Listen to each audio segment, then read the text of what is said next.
Oke, assalamualaikum warahmatullahi wabarakatuh. Selamat pagi, eh, salam sejahtera untuk kita semua. Eh, Kembali lagi bersama saya untuk membahas ruang lingkup tentang hukum itu sendiri, terutama hukum adat.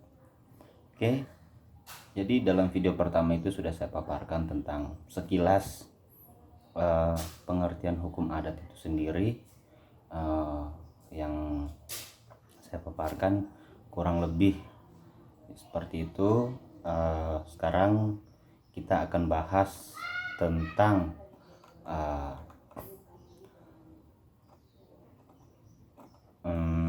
ruang lingkup hukum adat dan kedudukan hukum adat. Jadi kita akan bahas tentang poin pertama. Dalam poin pertama itu ada beberapa, yaitu ada 2 poin juga mengenai poin pertamanya adalah hukum adat dalam tata hukum nasional. Nah, dalam ruang lingkup ini kita akan bahas juga tentang kedudukan hukum adat dalam perspektif Undang-Undang Dasar 1945. Biar kita juga bisa tahu dan kita nggak hanya menerka-nerka atau menafsirkan hukum adat itu adanya hanya di perspektif seseorang saja, tapi tidak diatur dalam undang-undang. Enggak, hukum adat itu diatur dalam undang-undang. Kemudian kita akan bahas tentang kedudukan dan peranan hukum adat itu sendiri. Seperti apa sih kedudukan itu hukum adat, terus apa peranannya dan fungsinya apa untuk kita sebagai masyarakat. Nah, sebelum kita masuk ke lebih lanjut, kawan-kawan jangan lupa untuk subscribe, biar kita bisa sama-sama belajar. Ini saya hanya sekedar menjelaskan sekilas, memaparkan pengertian dari hukum adat itu sendiri dalam ruang lingkupnya.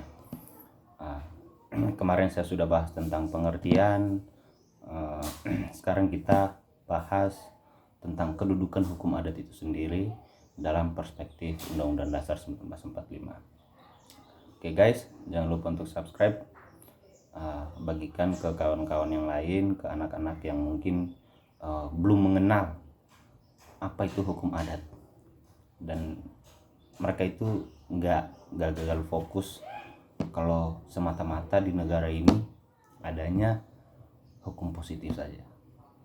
Oke, let's study. Mari kita belajar bersama. Poin pertama yakni kedudukan hukum adat dalam tata hukum nasional. Yang pertama adalah kedudukan hukum adat dalam perspektif Undang-Undang Dasar 1945. Jadi konstitusi kita sebelum amandemen tidak secara spesifik menunjukkan kepada kita pengakuan dan pemakaian istilah hukum adat itu sendiri. Namun bila kita telah, maka dapat disimpulkan ada sesungguhnya rumusan-rumusan yang ada di dalamnya yang mengandung nilai, luhur, dan jiwa hukum adat. Karena memang kita tahu hukum adat itu adalah seperti yang saya jelaskan di video pertama, itu adalah kebiasaan yang sudah dibawa oleh leluhur kita. Nah, sebagai pembuktian atau yang diatur dalam undang-undang, pembukaan Undang-Undang Dasar 1945 itu ya mengatakan atau memuat pandangan hidup Pancasila. Hal ini mencerminkan kepribadian bangsa. Jadi hukum adat ini selain dia diatur, tapi dia juga cerminan sebuah bangsa. Contoh, kita Indonesia yang berbagai macam ragam budaya, agama. Nah, ini adalah cerminan. Jadi kayak kita punya budaya. Indonesia itu beragam budaya. Banyak sekali budaya-budaya. Nah, itu ciri khasnya Indonesia sendiri.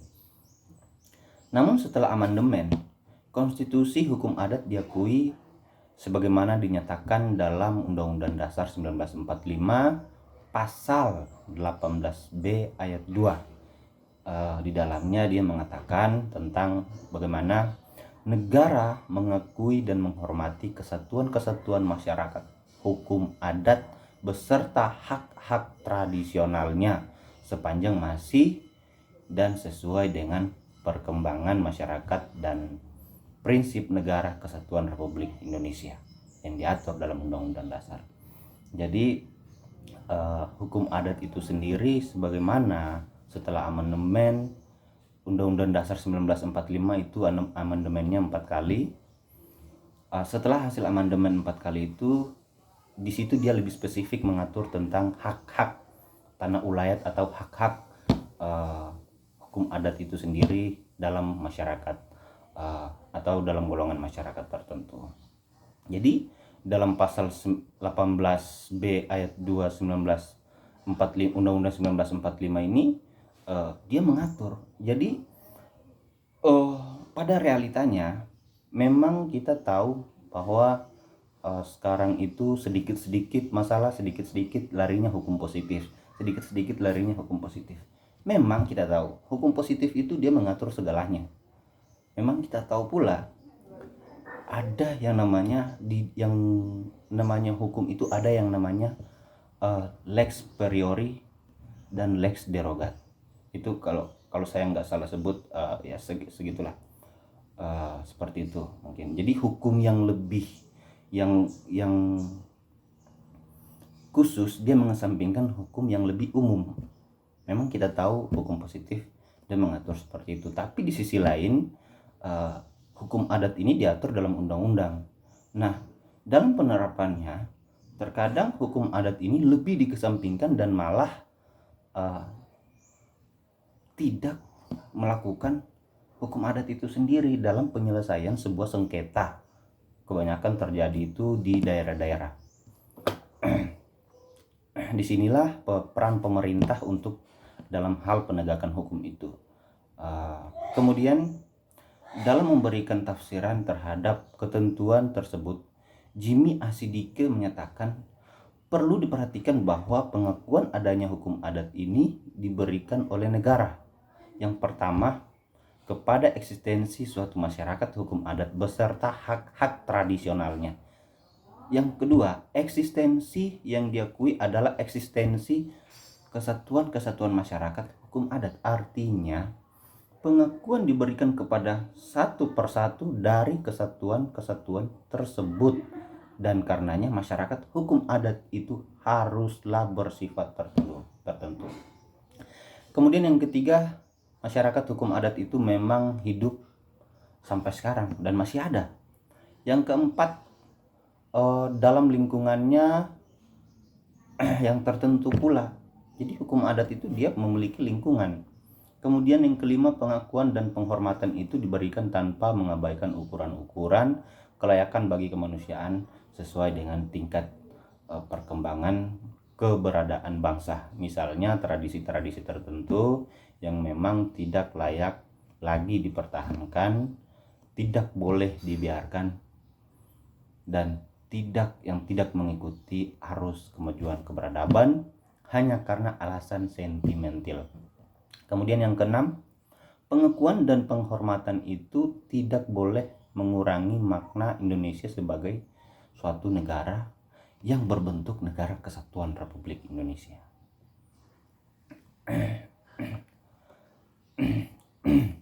Dengan demikian, memberikan jaminan pengakuan dan penghormatan hukum adat bila memenuhi syarat. Yang pertama, syarat realitas, yaitu hukum adat masih hidup dan sesuai dengan perkembangan masyarakat. Kemudian yang kedua, syarat idealitas, yaitu sesuai dengan prinsip negara kesatuan Republik Indonesia dan keberlakuan diatur dalam undang-undang. Nah, kemudian dalam pasal 1 ayat 3 Undang-Undang Dasar 1945 itu menegaskan bahwa identitas budaya dan hak masyarakat tradisional dihormati selaras dengan perkembangan zaman dan peradaban. Jadi hukum adat ini dalam perspektif seseorang itu atau dalam perspektif hukum itu sendiri, harusnya dia setara dengan hukum-hukum yang lain. Jadi dia saling menghormati, dia harus seimbang. Karena itu adalah hak-hak sebuah seseorang ataupun hak-hak masyarakat tertentu. Dalam hal tersebut ada beberapa bagian, ada dua bagian yang dikatakan bahwa yang pertama itu dalam rangka penegakan hak asasi manusia, perbedaan dan kebutuhan dalam masyarakat, hukum dapat harus diperhatikan dan dilindungi oleh hukum, masyarakat dan pemerintah. Jadi di sini tidak terlepas dengan pemerintah itu sendiri. Jadi bagaimana peran pemerintah untuk menyetarakan hukum adat dengan hukum-hukum yang lain. Kemudian identitas sebuah budaya masyarakat hukum adat, termasuk hak atas tanah ulayat dilindungi selaras dengan perkembangan zaman.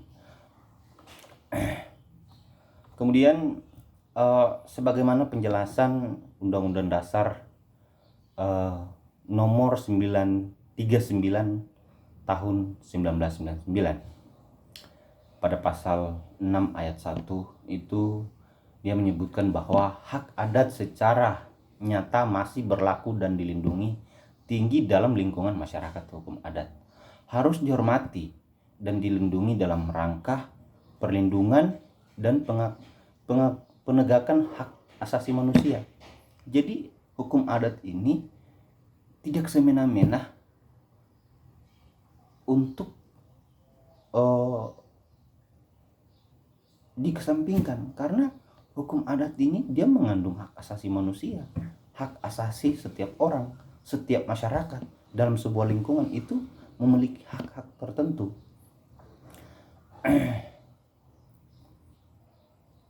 Identitas budaya nasional masyarakat hukum adat yang masih secara nyata dipegang teguh oleh masyarakat hukum adat setempat tetap dihormati dan dilindungi sepanjang tidak bertentangan dengan asas-asas negara hukum yang berintikan keadilan dan kesejahteraan masyarakat. Kemudian kita bahas yang kedua, poin kedua adalah kedudukan dan peranan hukum adat itu sendiri. Apa sih kedudukannya dan seperti apa sih peranan hukum adat itu sendiri? Jadi kedudukan hukum adat itu sendiri, walaupun dia sebuah hukum yang tidak tertulis di dalam sebuah yang memiliki pasal atau aturan hukum, tetapi dia mengatur tentang norma atau kaidah-kaidah hukum setiap pribadi. Jadi kedudukannya itu dia sebenarnya dia lebih ke pribadi seseorang, pribadi bangsa maupun pribadi sekelompok daerah. Dan kemudian peranan hukum adat itu seperti apa? Peranannya itu dalam hal mencegah atau menyelesaikan sebuah masalah itu dalam bentuk duduk bersama menyelesaikan secara kekeluargaan. Itulah peranan hukum adat, di mana yang sudah saya jelaskan di video sebelumnya. Jadi ada beberapa yang perlu kita ketahui bahwasannya peranan hukum adat itu seperti apa. Jadi ini saya jelaskan. Yang pertama, hukum adat merupakan salah satu sumber yang penting untuk memperoleh bahan-bahan bagi pembangunan hukum nasional yang menuju kepada unifikasi pembuatan peraturan perundangan dengan tidak mengabaikan timbul-timbulnya dan berkembangnya hukum kebiasaan dan pengadilan dalam pembinaan hukum. Kemudian yang kedua, pengambilan bahan-bahan dari hukum adat dalam penyusunan hukum nasional pada dasarnya. Berarti yang ketiga, penggunaan konsepsi-konsepsi dan asas-asas hukum dari hukum adat untuk dirumuskan dalam norma-norma hukum yang memenuhi kebutuhan masyarakat masa kini dan memandang dalam ranah atau rangka membangun masyarakat yang adil dan makmur berdasarkan Pancasila dan Undang-Undang Dasar. Yang keempat, penggunaan lembaga-lembaga hukum adat yang dimoderisir dan disesuaikan dengan kebutuhan zaman tanpa menghilangkan ciri dan sifat-sifat kepribadian Indonesia. Sangat jelas sekali bahwa yang seperti saya katakan dari awal bahwa hukum itu sendiri adalah ciri khas sebuah bangsa. 5. Memasukkan konsep-konsep dan asas-asas hukum adat ke dalam lembaga-lembaga hukum dari hukum asing yang dipergunakan untuk memperkaya dan memperkembangkan hukum nasional agar tidak bertentangan dengan Pancasila dan Undang-Undang Dasar 1945. Yang keenam, di dalam pembinaan hukum adat, kekayaan nasional, hukum adat merupakan salah satu unsur, sedangkan di dalam pembinaan hukum kekeluargaan dan hukum kewarisan nasional merupakan intinya. Yang ketujuh, dengan membentuknya hukum nasional yang mengandung unsur-unsur hukum adat, maka kedudukan dan peraturan hukum adat itu telah terserap di dalam hukum nasional. Nah, jadi pada intinya kita ketahui dan kita pahami secara logika, secara teoritis, secara referensi, maka hukum adat dalam tulisan ini bisa kita lihat sebagai suatu sistem yang sesuai dan ditemukan oleh waktu itu oleh Scholten. Disetujui Supomo bersependapat bahwa tiap hukum merupakan suatu sistem, yaitu peraturannya merupakan suatu kebutuhan berdasarkan atas kesatuan alam pemikir. Dalam kaitan itu, Sunarji Hartono merekomendasikan beberapa hal dalam rangka membentuk dan mengembangkan hukum nasional Indonesia, dan harus betul-betul mendapatkan perhatian, yaitu hal-hal yang seperti hukum nasional. Terus hukum nasional merupakan hukum inklusi, modernisasi, dan juga hukum nasional bukan hanya bersikap pada persoalan pemilihan bagian-bagian hukum adat dan hukum barat. Jadi sesuai yang saya jelaskan di atas tadi, beberapa poin tadi yang sudah saya jelaskan mengenai kedudukan hukum itu sendiri, kemudian kedudukan dalam perspektif Undang-Undang Dasar 1945, kemudian kita sudah membahas tentang peranan hukum adat itu sendiri. Jadi simpelnya kita menyimpulkan peranan hukum adat itu sendiri. Kalau masyarakat tertentu atau Anda yang hidup di daerah, otomatis Anda memiliki hukum-hukum kebiasaan itu sendiri atau hukum adat, di mana aturan-aturan ataupun suatu kegiatan yang bersifat leluhur. Jadi istilahnya dalam kalau tarian, nah itu adalah sifat-sifat hukum adatnya. Nah, kemudian dalam penyelesaian hukum adat itu lebih sering digunakan itu adalah yang dipakai adalah sistem kekeluargaan untuk menyelesaikan sebuah masalah.